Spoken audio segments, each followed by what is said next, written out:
اور تحریر سے میری یوں جوش جواں ہو،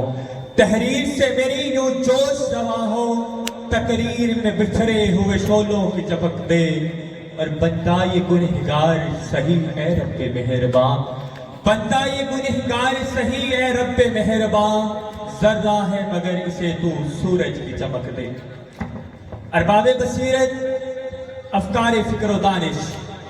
اصحاب علم و حلم، ادبار فصیحت، معزز مہمانان گرامی، صدر ذی وقار اور راہ علم کے متلاشی ساتھیوں، السلام علیکم ورحمۃ اللہ وبرکاتہ۔ کسی کو عام تو کسی کو خاص کہتے ہیں،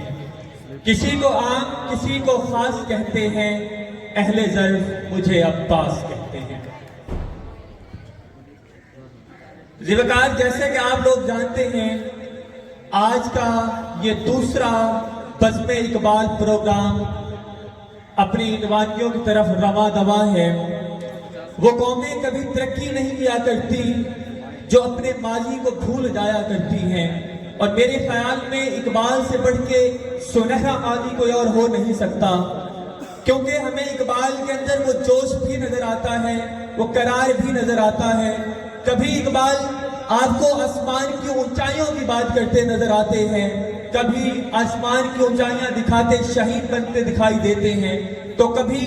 وہی اقبال آپ سے یہ بھی کہہ رہے ہوتے ہیں کہ انسان جتنا بھی اونچا چلا جائے آپ نے نیچے بھی رہنا ہوتا ہے۔ بہرحال ہم اپنے پروگرام کو آگے کی جانب بڑھائیں گے اور اس کا باقاعدہ آغاز تلاوت کلام مجید سے کریں گے۔